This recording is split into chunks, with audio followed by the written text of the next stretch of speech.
Makalipas ang mahigit 24 oras, humina na bilang typhoon ang super bagyong Goring.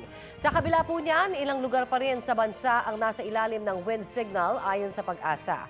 Bukod sa Typhoon Goring, isa pa ring bagyo ang nagbabadyang pumasok sa ating PAR sa mga susunod na araw.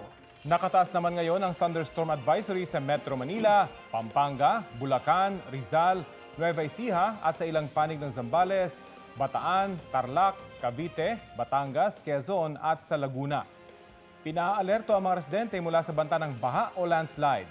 Tatagal po ang thunderstorm advisory hanggang 11:43 ngayong umaga ayon sa Pag-asa.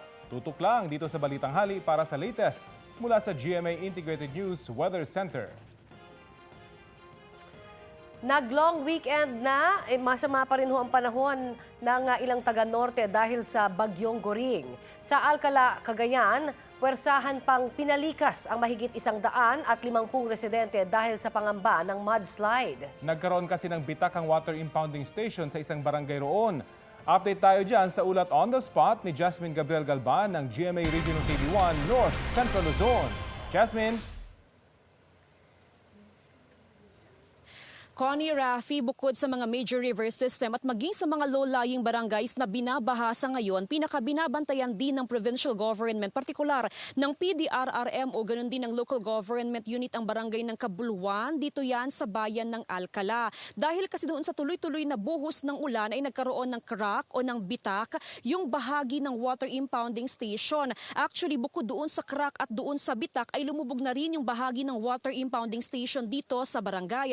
Kahapon hanggang kagabi ay pwersahan ng inilikas ang nasa 159 na individual sa pangamba ng mudslide o di kaya ay ng mud flow. Kung magtutuloy-tuloy daw kasi ang pagkakaroon ng bitak doon sa bahagi ng water impounding station ay raragasan na ang putik at tubig sa mga kabahayan. Sa ngayon, nasa evacuation center ang mga apektadong residente. Ongoing din ang inspeksyon ng engineering office at ng MGB dito sa lugar. Samantala, Rafi, province-wide ay aabot na sa mahigit 6,000 ang total na evacuees sa iba't ibang mga bayan na nasa evacuation center. Ilang barangay din sa probinsya ang walang supply ng kuryente sa ngayon. Rafi? Jasmine, hanggang kailan kayo tatagal itong kawalan ng supply ng kuryente dyan? Rafi, well, yan yung inaalam pa rin ng Provincial Disaster Risk Reduction and Management Office. Tuloy-tuloy yung kanilang coordination sa Cogelco 2. Sa ngayon, aabot na sa 210 na barangays doon sa 11 bayan ang walang supply ng kuryente. Pero simula pa kahapon, ongoing na yung restoration ng Cogelco 2 para agad na maibalik ang supply ng kuryente dahil yun din yung marching order ng provincial government na as much as possible ay maibalik na kaagad ang supply ng kuryente. Especially sa ngayon, kahit papaano ay bumubuti naman na ang lagay ng panahon sa malaking bahagi ng Cagayan. Rafi? Maraming salamat sa iyo, Jasmine Gabriel Galban ng GMA Regional TV1 North Central Luzon. Napinsala rin ng bagyong Goring ang ilang bayan sa Isabela. Nakaranas po ang probinsya ng matinding pag-uulan at malalakas na hangin. Dahil po dyan, nasira ang maraming palayan. Nangangamba tuloy ang mga magsasaka na muli siyang malulugi. Natumba naman ang ilang puno sa kalsada. Ang ilang mangingisda tuloy pa rin daw sa pangingisda sa ilog kahit may no fishing policy sa naturang lugar. Isa pa ang Isabela sa mga nasa Tropical Cyclone Wind Signal number 3 kahapon. Sa Ilocos Sur naman, sirang kalsada at mga bahay ang naging epekto ng bagyong Goring. Balita hatid ni Ivy Hernando ng GMA Regional TV1 North Central Luzon. Yun lang. Bumagsak ang bahay na ito sa Barangay San Pedro, Narvacan, Ilocos Sur dahil sa pag-apaw ng ilog dulot ng ulang dala ng bagyong Goring. Gumuho rin ang bahay sa likod nito. Mabuti na lang at wala na roon ang mga may-ari matapos ang bagyong Egay. Ang bahay naman ng 64 anyos na si Lola Leticia nilamon din ng ilog. Da kami pala tidaya, ma'am. Nakita miratang matinagin niya balay mi. Awam ti magabidan mi amam ta, nagpigsa mam ti danum. Dumawat kami kadi at itulong ta. Ikitaan ta kami kadi mamuti pagyan nami, ma'am. Nga nasip-sipti kan. 2015 nang ma-wash out din ang bahay ni na Lola Leticia sa tabing dagat. Naghahanda naman po kami ng financial assistance sa kanila. Pinalikas ng iba pang residenteng nakatira malapit sa ilog. Dagdag kalbaryo pa sa mga residente sa lugar ang pagkaputol ng kanilang kalsada. Ayon sa MDRRMO, tinatayang nasa 40 meters ang kinaing lupa ng ilog sa kasagsagan pa lang ng bagyong Egay na pinalala ng bagyong Goring. Naglalakad na lang ang mga residente sa dating bukid na tinambakan ng lupa. Isolated pa rin ang mga residente nakatira sa barangay Nangunig West, Narvacan at barangay Nagsayawan ng Santa Maria dahil sa pagkasira ng tulay mula nitong nagdaang bagyong Egay. Sumasakay sila ng balsa para makatawid. Yung balsa kasi yung nagtatawid sa kanila. So, ang ginagawa namin, nagdadala din kami ng mga food packs doon. Isang bahay rin sa barangay Banglayan, Narvacan ang natabunan dahil sa landslide. Wala namang napaulat na nasaktan o nasawi. Pinalilikas na ang ibang residente sa lugar. Mula sa GMA Regional TV 1 North Central Luzon, Ivy Hernando, nagbabalita para sa GMA Integrated News. Sa Mountain Province naman, bahagyang tumaas ang water level sa Chico River. Dahil po yan sa pag-ulan, dulat ng bagyong Goring ito pong weekend. Nasa blue alert ang ilog, malayo pa sa critical level pero binabantayan na rin ng maigi. Wala pang namomonitor na isinarang kalsada sa lalawigan dahil sa landslide. Nasa halos 200 pamilyang nasunugan sa Barangay Culiat, Quezon City. Aminado ang mga bumbero na hirapan silang apulahin ang apoy. Balitang hatid ni James Agustin.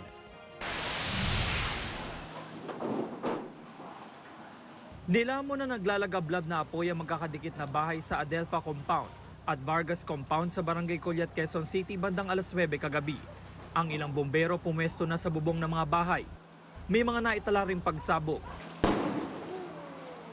Hanggang sa lalong lumaki ang apoy, kaya itinaas sa Bureau of Fire Protection o BFP sa ikalimang alarma ang sunog. Ibig sabihin kinailangang rumisponde ang 33 fire truck ng BFP bukod sa mga fire volunteer.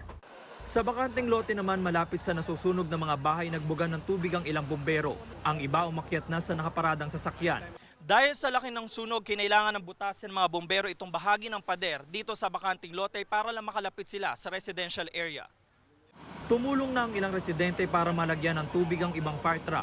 Bayanihan naman ang karamihan sa pagkasalba ng kanilang mga gamit mula sa mga appliances, damit maging motorsiklo. Iniligtas din ang mga alagang hayop. Kwento ng mga residente mabilis sa lumaki ang apoy. Ang mga tao nagpapanik na lang po, kaya lumabas na rin po kami ng bahay. Kaya nakita namin po, umuusok na rin po doon sa taasan po namin. Si Govinier, hindi lang bahay ang nasunog, maging ang kabuhayang sari-sari store. Isang ref, freezer at ilang gamit lang ang naisalba niya. Ubos eh. Di bali sana manakawan. Huwag lang masunugan. Hirap talaga eh. Wala tayong magagawa eh. Si Aling Milagros naman walang nailigtas ni isang gamit. Ginising lang daw siya ng kanyang asawa at paglabas nila ay malaki na ang apoy. Yung mga alaga namin naiwan yung mga aso. Isang aso tsaka yung isang pusa namin. Hindi parang tao na rin yun eh. Hindi na po namin nahabol. Laking pasasalamat naman ni Rhea na ligtas silang buong mag-anak, kabilang na ang kanyang anak na may special needs. Bumangon agad yung kapatid ko, pati yung asawa ko nagsisisigaw, labas na labas na. Sabi ko, ano ba yan? Hindi pa nga kami nakakaraos ng utang, mayroon na naman. Sa pagtataya ng mga taga-barangay, halos 200 pamilyang naapektuhan ng sunog. Inaalam pa raw kung ilang bahay ang natupo. Nakaredy na po yung aming evacuation dito po sa Vargas Compound. At pinakamalapit din po ay doon sa Forestry Covered Court. At may niluluto na ring mga pagkain para dalhin dito. Ayon sa BFP, nagsimula ang sunog sa gitnang bahagi ng residential area pero inaalam pa raw nila ang sanhi nito. Nahirapan pong pasukin po ng ating mga bumbero ang origin po ng sunog po natin. Nahirapan din po tayo doon po sa pagladlad po ng mga fire hoses po natin. Nakita po natin sa dami po ng mga kababayan natin na mga papalabas, kami naman ay papasok. Naubusan din daw ng tubig ang ilang fire truck.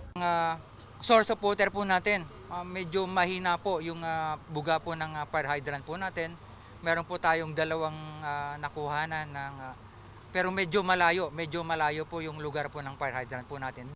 12:22 a.m. nang dineklarang under control ang sunog hanggang sa tuluyan itong maapula bago mag-alas 3 na madaling araw. 7 ang nasugatan sa insidente kabilang ng 3 bumbero. Inaalam pa ang kabuang halaga ng pinsala sa ari-arian.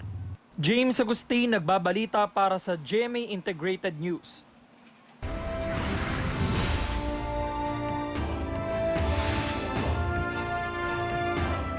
Simula na po ng election period para sa Barangay at Sangguniang Kabataan elections. Dahil dito, may nilatag ng checkpoints ang Commission on Elections. Sa buong Pampanga, mahigit 1,000 pulis ang itinalaga sa mga checkpoint. 24 oras ang kanilang pagbabantay. Sa Kasiguran Aurora, tuloy ang checkpoint sa kabila ng masamang panahon dulot ng bagyong Goring. Sanib puwersa sa pagbabantay ang mga pulis at militar. Inilatag na rin ang checkpoint sa Baguio City. Kasabay niya ng mahigpit na pagpapatupad ng gun ban at liquor ban sa lungsod. Mahigpit na rin nagbabantay ang mga pulis at marines sa Cotabato City dahil sa dumaraming kaso ng pamamaril ngayong taon. Sa buong Bangsamoro, mahigit 100 bayan ang itinuturing na areas of concern ngayong election period.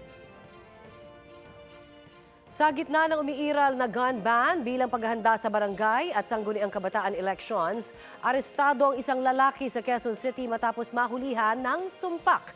Balitang hatid ni James Agustin, exclusive.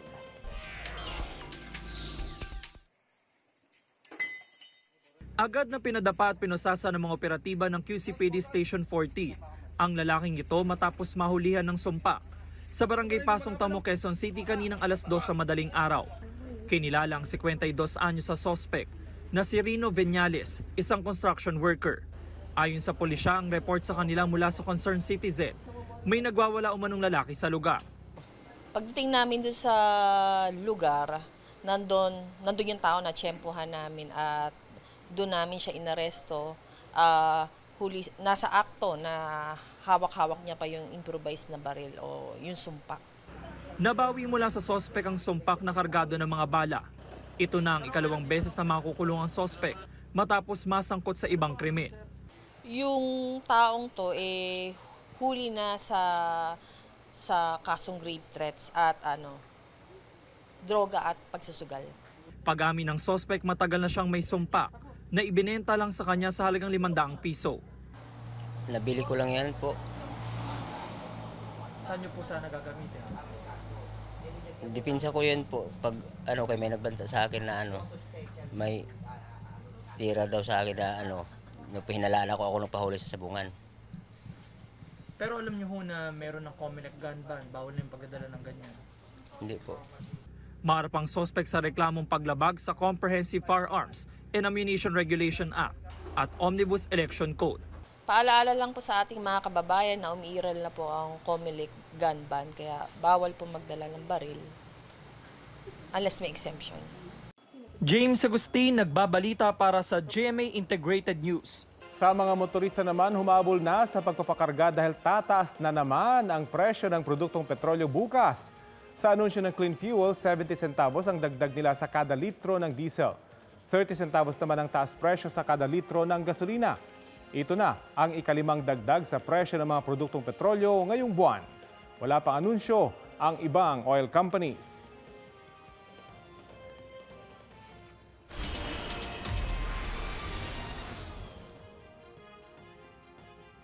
Happy Monday mga beshi!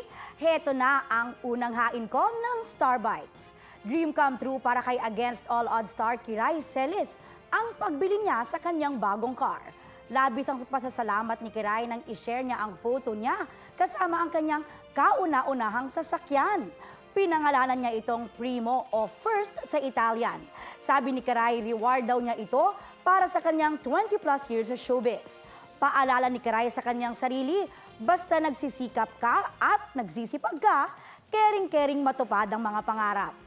Pinangunahan ni Pangulong Bongbong Marcos ang pagdiriwang ng bansa ng National Heroes Day sa libingan ng mga bayani dyan po sa Taguig. At may ulat on the spot si Ian Cruz. Ian? Yes, Connie, may bagyo man sa norte na humihila sa hanging habagat ay napagbigyan naman ng magandang panahon ang seremonya para sa National Heroes Day ito sa libingan ng mga bayani sa Taguig. Nag-alay nga ng bulaklak ang Pangulo sa Tomb of the Unknown Soldier bilang tanda ng pagkilala sa kanilang kabayanihan. Kasamang nanguna ng Pangulo sa okasyon sina National Historical Commission of the Philippines Chairman Emmanuel Franco Calairo, Taguig City Mayor Lani Cayetano, pati na sina Defense Secretary Gibo Chodoro at AFP Chief of Staff General Romeo Browner. Sa kanyang mensahe sinabi ng Pangulo, sa dami ng ginagawa kada araw, nalilimutan na ang mga bayani na dahilan ng tinatamasan nating kalayaan ngayon. Habang ginugunita ang kabayanihan ng mga tanyag na bayani, mahalaga rin umanong kilalanin ang mga hindi masyadong kilala o ang mga unknown Filipinos na mahalaga at malaki ang kontribusyon sa ating bayan. Lahat daw tayo ay may kapasidad na maging bayani ng ating bayan. Kaya naman habang ginugunita ang kadakilaan ng ating mga bayani, sana raw ay mapagtanto natin na ang ating mga kakayanan na maging bayani para sa ating mga pamilya at komunidad. Sa isang ambush interview naman, Connie, matapos ang pagdiriwang ng National Heroes Day, sinabi ni General Romeo Browner na tinatayang nasa 400 ng vessel na nasa West Philippine Sea o South China Sea. Samot-saring barko na raw ito mula sa mga Navy, Coast Guard at shipping boats. Pero 85% umano nito ang mga barko mula sa China. Sabi ni Browner, dapat daw ihinto ng China ang coercive and dangerous tactics at ang pagsa-challenge sa atin tuwing papunta sa ating mga teritoryo. Naniniwala raw ang bansa sa rule-based international order at sana raw ay sumunod ng China dito. Dahil din sa nangyari sa West Philippine Sea, inihinto muna ng AFP ang pagpapadala ng mga sundalo natin para para mag-aral sa China. Connie, sa kanyang talumpati ay nabanggit din ng Pangulo na kilalanin bilang mga bayani ang mga magsasaka, mga guro at mga OFW at gayon din ang pumanaw na kalihim ng migrant workers na si Susan Toots Ople. Yan ang latest mula rito sa Libingan ng Bayani. Balik sa iyo, Connie. Maraming salamat, Ian Cruz.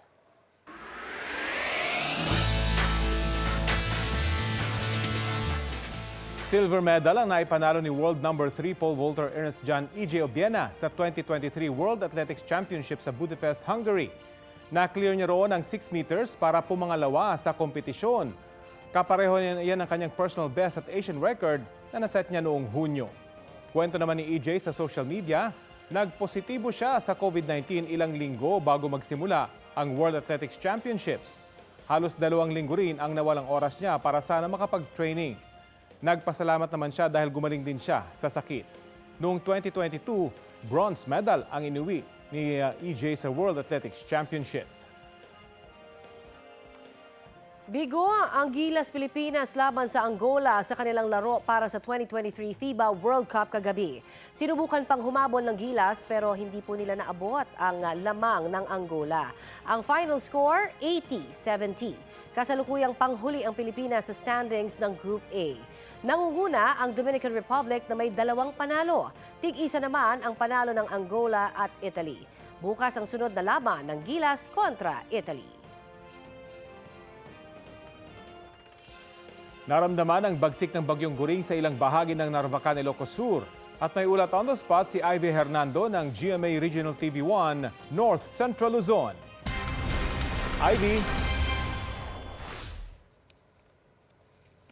Rafi, maaliwalas na at maaraw ang panahon dito sa Ilocos Sur pero bakas pa rin ang iniwang pinsala ng bagyong Egay at Goring. Halos hindi na raw makatulog sa takot ang mga residente sa Barangay San Pedro, Narvacan dahil sa patuloy na pagguho ng lupa sa ilog. Kanilang kwento, dating batis ang ilog na makipot at halos natutuyo kapag tag-init. Pero sa pagbabago ng panahon at pagdaan ng malalakas na bagyo, isa na itong malawak na ilog at di kalayuan ay kita na ang bukana nito. Dala ng malakas na ragasan ng ilog, gumuho ang lupa, kasama ang kalsada at 3 bahay. Pero sa pagsusuri ng LGU, 11 bahay pa ang pinangangambahang bumigay sa tabi ng ilog. Masakit mang lisanin para kina Tatay Rogelio ang bahay na kanilang ipinundar ng ilang taon. Kinailangan na nilang lumikas. Halos nabuhat na nila ang lahat ng gamit. Karamihan sa kanila nakituloy na sa mga kaanak.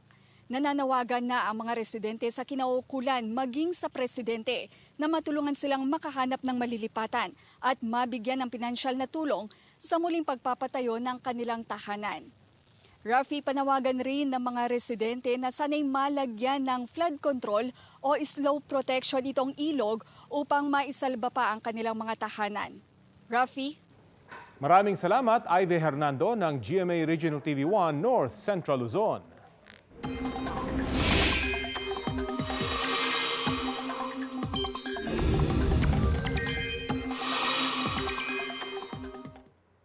Mga kapuso, patuloy ang paghina ng Bagyong Goring. Sa kabila niyan, nananatili itong nasa typhoon category.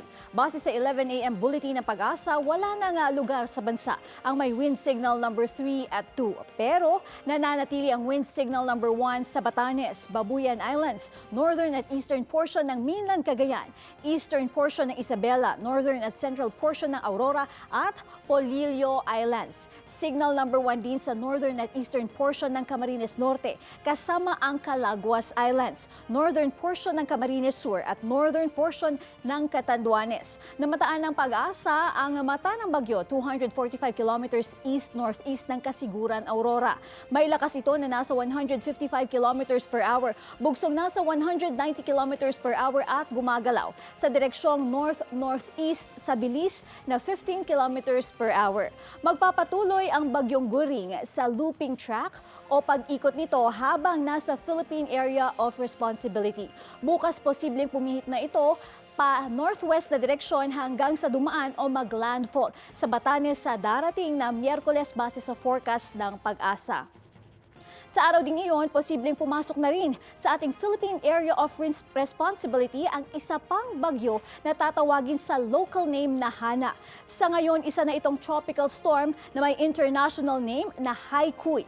Namataan ito 2,230 kilometers silangan ng Northern Luzon. May lakas ito na nasa 65 kilometers per hour, bugsong 80 kilometers per hour at gumagalaw sa direksyong pa-west sa bilis na 15 kilometers per hour. Wala pang epekto sa bansa ang nasabing tropical storm. Ang Bagyong Goring at ang pinalakas nito na hanging habagat ang nagpapaulan ngayon sa bansa.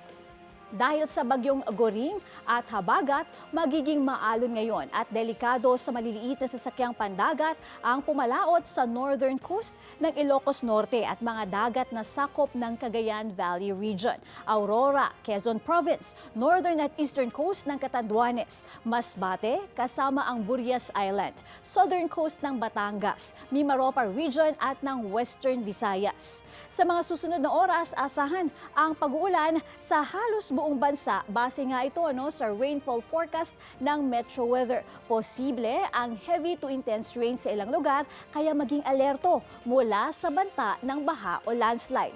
Posible ring muli ang ulan sa ilang bahagi ng Metro Manila ngayong araw.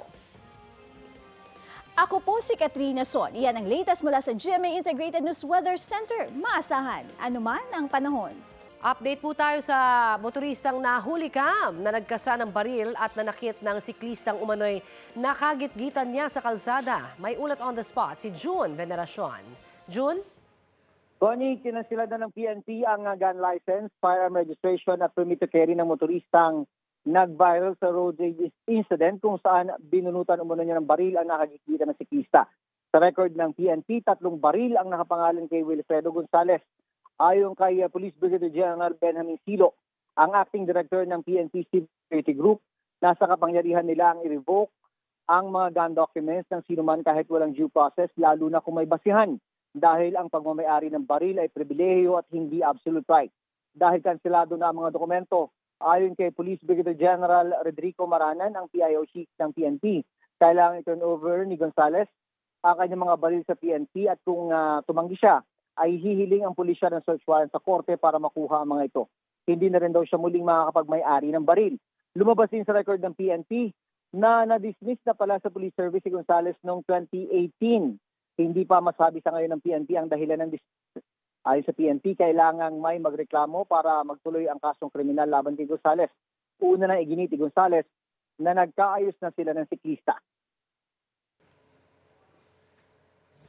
Pagkatapos ng komprontasyon na nakita nyo sa viral video, ako at ang aking siklista ay pumunta kami sa police station kung saan kami ay nagkausap, nagkapatawaran at nagkasundong kalimutan ang nangyari.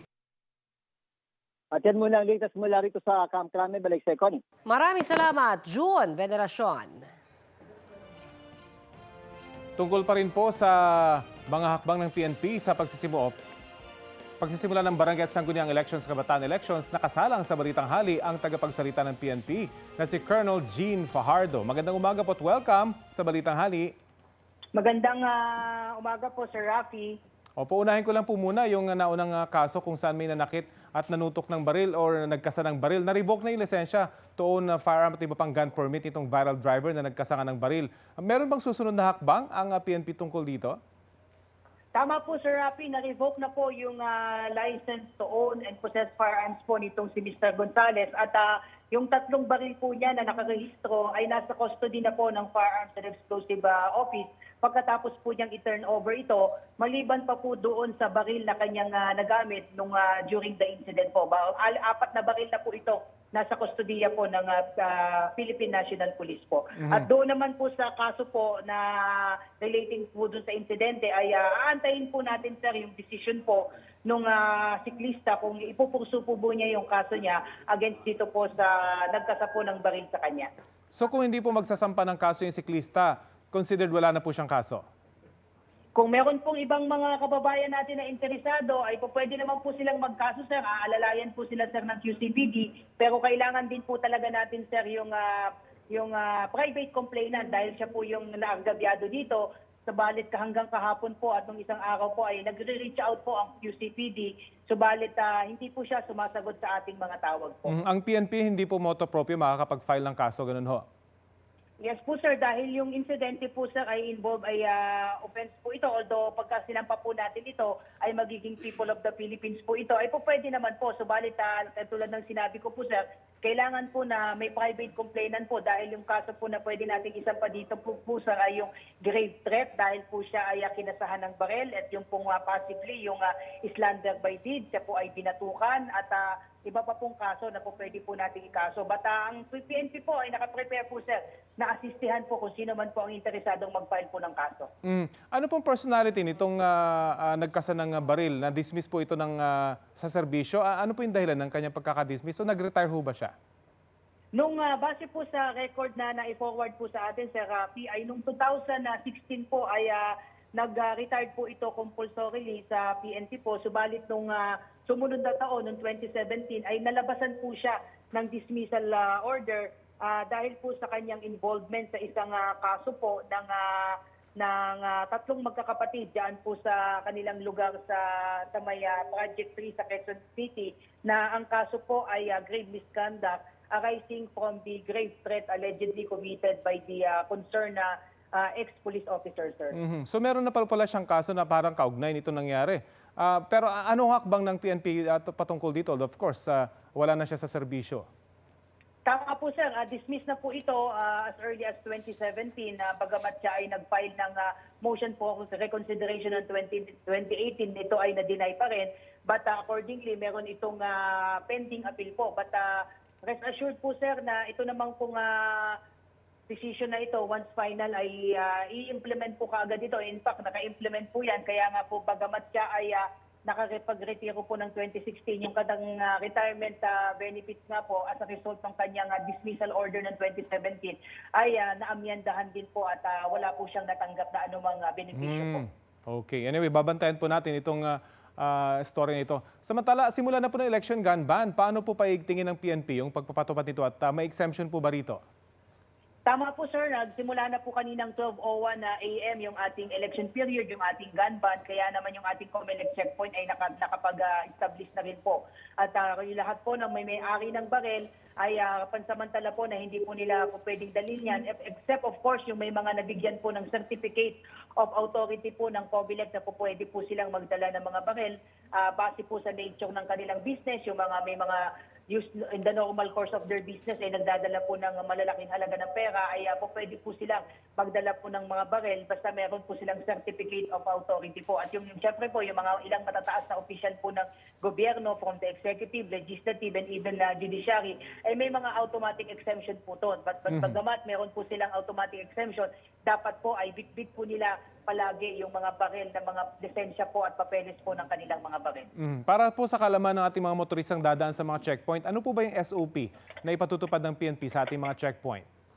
Sa ating pong mga kababayan, sir, na mga dadaan po sa COMELEC checkpoint, lalong-lalo na po sa gabi, ay dapat po ay medyo mag-slow down na po sila. Doon pag makikita na po nila na may mga checkpoint po silang madadaanan, patayin po nila yung kanilang mga headlight, ibaba po yung kanilang mga bintana, buksan po yung ilaw sa loob ng kanilang mga sasakyan at dahan-dahan po silang mag-pass through doon sa mga established checkpoints po natin. At hindi po sila po pwedeng pilitin ng mga pulis na natin na bumaba po sa mga sasakyan at bawal din pong pabuksan yung kanilang mga compartment at kanilang mga bag. Unless of course, yung ating mga pulis ay makakakita po ng reasonable ground na meron pong nangyayaring krimen sa loob ng sasakyan or in plain view, may mga nakikita po silang kontrabando, katulad po ng drugs at baril, ay po pwede po silang mag-conduct ng further search. But in the absence of those instances po ay hanggang visual search lamang po ang po pwedeng gawin ng ating mga pulis. Pwede ba silang hinga ng ID? Pwede po sir, kung yun naman po ay pwedeng randomly ay po pwede pong tignan para tignan kung sila po ay may mga license drivers po. Maraming salamat po, PNP spokesperson Colonel Jean Fajardo. Naghahanda na naman sa pasukan bukas ang mga pampublikong paaralan. Gaya po dyan sa General Santos City National High School, Ireneo L. Santiago National High School at Banisil Central Elementary School. Nag-overtime na ang ilang guro sa paglilinis, pag-aayos at pagpipintura para umabot syempre sa opening ng classes bukas. Sa ulat po ng Super Radio Gensan, inaasahan ng DepEd Schools Division doon ang pagdagsa ng mahigit 180,000 na mga mag-aaral sa 116 na pampublikong paaralan sa lungsod. Hinihikayat po ng DepEd ang mga mag-aaral na pumasok sa unang araw ng pasukan, syempre, para makasunod sa leksyon.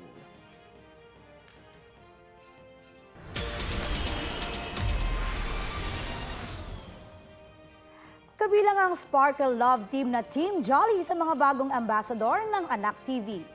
Pressured but happy sina Sofia Pablo at Allen Ansay sa kanilang bagong role. Pinagbotohan at sinuri raw ng organisasyon ang kanilang social media accounts. Bago na hirang na role model para sa mga kabataan. Kasama rin nilang napili bilang ambassador si Black Rider star Joshua Jonicio. Nagbabalik this year ang Anak TV Seal Awards for Television matapos ang 3 taong break. This time, may online category na rin ito. Kabilang sa Board of Judges dito sina GMA VP for Drama Cheryl Ching Si, VP for Public Affairs Arlene Carnay, at Senior AVP and Deputy Head for Digital News Operations John Oliver Manalastas. Bilang ambassadors naman, lalahok sina Sofia at Allen sa mga screening at forums ng Anak TV nationwide. Nakaka-pressure din po talaga kasi magiging role model kami sa mga kabataan na katulad namin. Super gusto ko po talaga na maka-influence din ng mabuti sa mga kabataan. And syempre nakaka-proud din po kasi as an Anak TV ambassador, yung title po, it also symbolizes yung tiwala po na binigay sa amin ng Anak TV. The end is only the beginning. Level up na ang mga intense at mas exciting plot twist. Yan ang mapapanood sa Season 2 ng Unbreak My Heart. Susundan kasi nito ang kwento kung ano na ang magiging estado ng relasyon ng mag-inang Sandra at Rose na ginagampanan ni Gabi Garcia at Jody Santa Maria. Pati na ang love story nila Sandra at Renz na ginagampanan naman ni Joshua Garcia. Yan ay matapos ma-reveal sa Season 1 finale ang naging relasyon ni Rose at Renz. Patuloy na mapapanood ang Unbreak My Heart sa GMA Telebabad, Pinoy Hits, iHeart Movies at GTV. Available rin sa GMA Pinoy TV at TFC, pati sa gmanetwork.com, iWantTFC at View Philippines. Ang Unbreak My Heart ay collaboration ng GMA, ABS-CBN at View Philippines.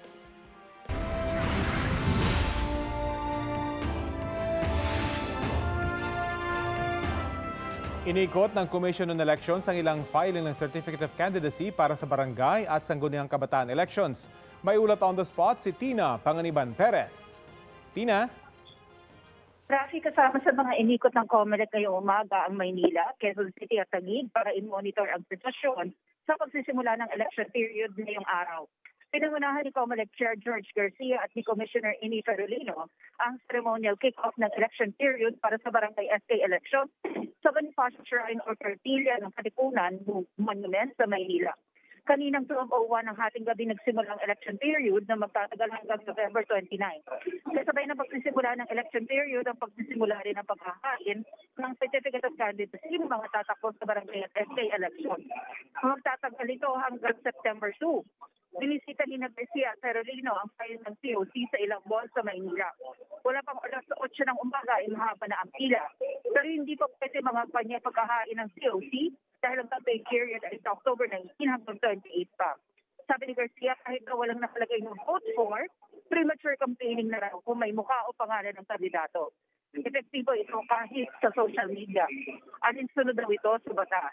Hindi raw epektibo sa manual na eleksyon gaya ng barangay SK election ang desisyon ng Korte Suprema na may ituuling lang na kandidato ang naghain ng COC pag-campaign period na dahil yun ay para sa automated election. Babala ni Garcia, pwede maging dahilan ng premature campaigning ng pagkakansela sa kandidatura, disqualification at pagkahain ng kasong kriminal na may kulong na 1 to 6 years. Pwede rin daw itong maging dahilan ng habang buhay na ban sa pagtakbo. Ang araw na botohan naman, Rafi, ay sa October 30. Mahigit 67 million ang mga botante sa barangay election habang mahigit 33 million naman sa SK. Mahigit 672,000 naman ang pupunang posisyon sa mahigit 42,000 na barangay sa buong bansa. Ang bawat kandidato pwedeng gumastos ng hanggang 5 piso para sa kada botante na tinatakbuhan niyang lugar. Sa kayo nasa Taguig, ang mga opisyal ng COMELEC, Rafi, para i-monitor ang pagkakain ng COC ng mga kakandidato ito. Rafi? Maraming salamat, Tina Panganiban Perez.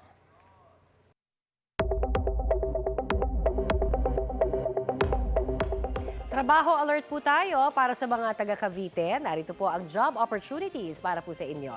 Magsasagawa po ng Mega Job Fair Caravan ang Provincial Peso ng Cavite sa darating na Biyernes, September 1 po yan.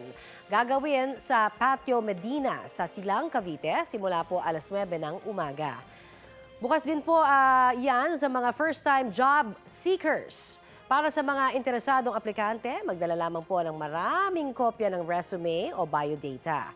At bisitahin po ang Cavite Peso Facebook page para sa karagdagang detalye. Pinangunahan ni Vice President Sara Duterte ang paggunita ng National Heroes Day sa Cebu kaninang umaga. Idinaos ang event sa Liberty Shrine sa Lapu-Lapu City. Parte ng programa ang pag-aari ng bulaklak sa monumento ni Lapu-Lapu.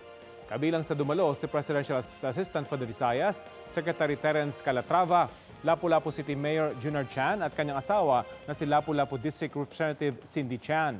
Sa kanyang speech, binigyang diin ni VP Duterte ang pagbibigay halaga kay Datu Lapu-Lapu bilang pinakaunang bayani ng Pilipinas. It is truly memorable to celebrate National Heroes Day in your city because it is named after a true patriot and hero for many of us. In a place, in an island where the battle against oppression happened. Icon meets icon ang eksena sa pagkikita ng film social media influencer na si Bretman Rock at drag queen na si Taylor Swift.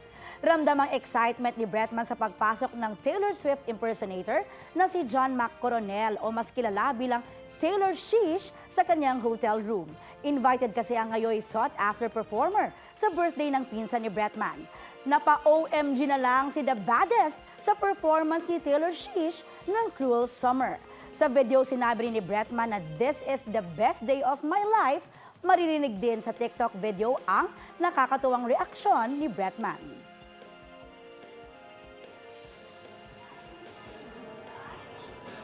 OMG!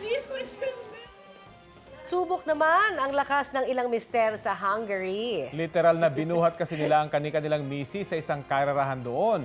Yan ang pamosong wife-carrying competition. 15 couples ang nagpaunahan sa obstacle course na may habang 260 meters. Ang secret ng couple na nanalo, ang Estonian style o ang pagbuhat kay Mrs. habang siya'y nakadapa. Yun naman ata talaga. Ang the best. Mas effective. At ito po ang Balitang Hali, Connie Season po. Bahagi kami ng mas malaking misyon. Para sa mas malawak na paglilingkod sa bayan. Ako si Rafi Tima mula sa GMA Integrated News. Ang News Authority ng Pilipino.